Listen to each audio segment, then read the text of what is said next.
For people like us, we were in the forefront of demanding for zoning of power to the southeast.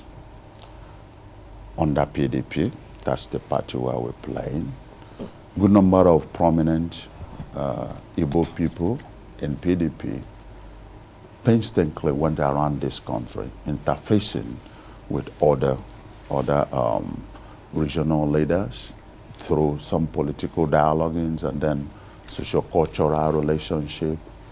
That was done effectively. And at the end of the day, the party has a candidate in PDP. And because we are PDP people, we chose to remain inside the party to continue this move. But Atiku now has made a promise to PDP, Southeast, and Southeast as a region. First of all, before this yearning for Southeast president, what was uppermost in our mind in Southeast is restructuring the forwarding powers to the region, effective regional government. During that period of M.I. Okpala, when we had the regional government, Southeast was the fastest growing economy in the whole world. We're talking about ahead of Singapore, ahead of Malaysia. We were very effective. The nation's economy was great. Most of the achievements in the southwest and the north have been unequaled by even modern digital government. So we strongly believe in that, and we're people who really work hard. Atiku has promised that this is going to be a priority. I believe he can do what he says he will do. So that's very critical for us. He has promised that. And let me also tell you, we have looked at it before now, and Atiku himself has been quite respectful to the Southeast political sentiments. Okay. He said during the primaries that the only condition why he wouldn't contest was if the party microzones the presidency to the Southeast. He said that publicly. He said that during his campaign. If they microzone. So everybody waited until that zoning was made by the PDP. We were not happy about it. We didn't like it. But what do? We moved on with it. So now what it is that we had PDP, the last president from South-South. So now with if Atiku wins, we would have had PDP gone to the north. So if he comes back to the south after Atiku's regime, automatically it will be not to the south, but to southeast, because for us, the agitation for south, presidency zone to south under PDP, was manipulated by other people who think that if he zoned to the south, then they will have stronger will and power to grab it from the southeast. We knew that. We saw that happening, but that's a story for another day.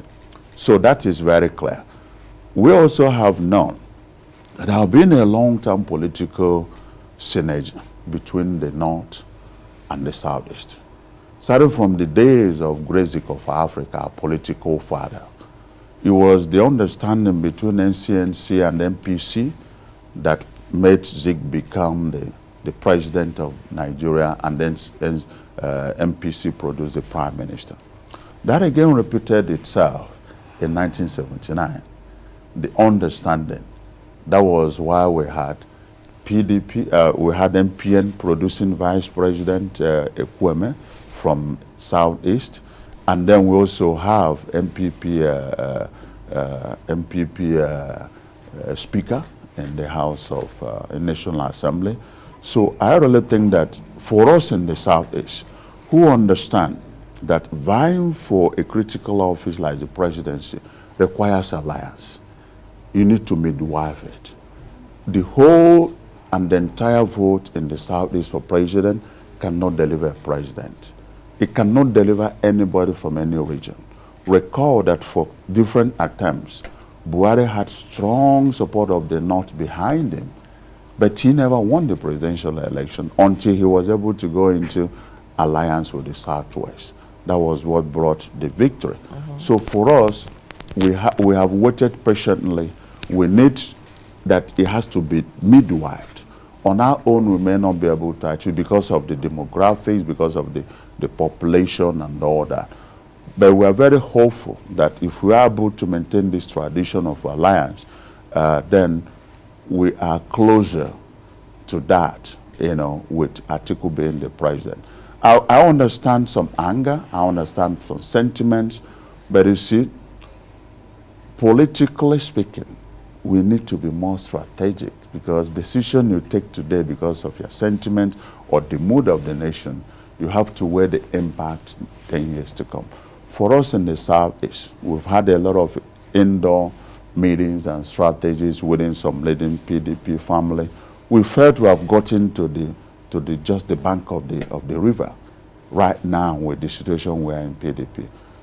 It is for us to be patient enough and then wait for the time we have to cross.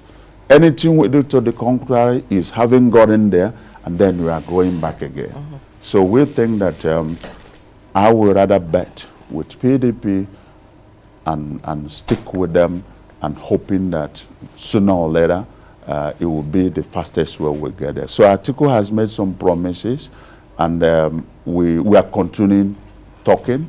But it's important that while you are demanding what you will do for Southeast, politically, one will be asking, what will Southeast also do for me? So it is important for the people of Southeast to know politics is about give and take. And it's not about Atiku.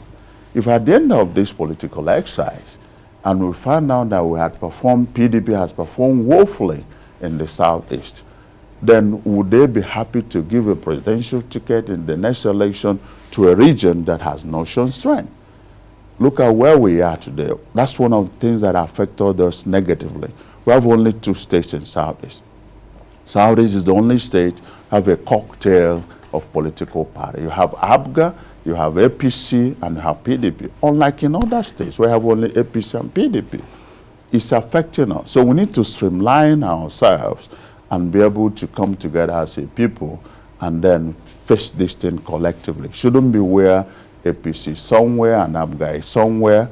So I really think that we will get there.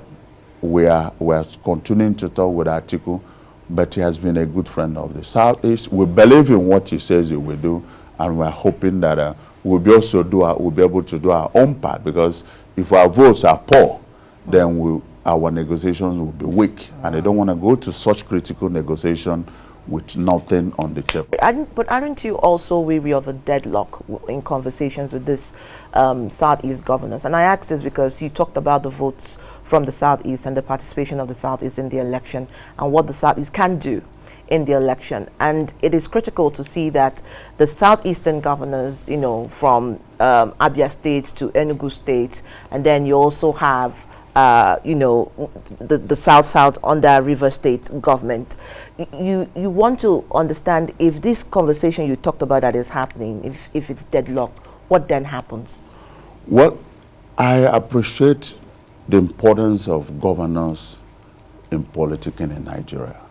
Nobody will underestimate them. But let it be made clear that the 2 governors of Saudis are in this for themselves and by themselves. It is personal. It has absolutely nothing to do with other PDP stakeholders in Southeast. The meetings they go to Wike, they go alone. Do you see them with anybody? It's personal to them. It's 2 of them, and it's only them that know what it is all about. It is not about us in Southeast and PDP and Atiku. That has to be cleared. So the best or the worst they could do is about what they can do by themselves and for themselves. But I can assure you, they can't risk anywhere doing anything that will hurt PDP, because unless they want to hurt themselves. Atiku has run his last 2 presidential elections with people from Southeast. The first was Senator Benobi. The second was with Peter Obi. And now, the closest he could get to Southeast, which he still believes in that alliance between Southeast and the North, is Okowa, who is a bona fide Igbo man. He's an Igbo man. He's our brother. So for us, we say in Igbo adage that instead of allowing a lizard to go entirely, you can try to make a try to get the tail. So, but besides that, Okowa is an Igbo man, you know, and we see him as one. Ifeanyi Chukwu Okowa. It might interest you to know that Ohaneze has membership of 7 states. Apart from the Southeast 5 states, we have River State, the Igbo people in River State. We have in Delta State, which is the Okowa part. So he's an Igbo man, is no doubt about it. And we also think that if we work hard for the victory of Atiku Okowa campaign, Okowa himself will also bring closer a very weak relationship between Southeast and South-South. So going for the next presidential election where Southeast will want to run, then you will see a closer relation with Southeast, South-South, and with not an alliance, it become a bingo.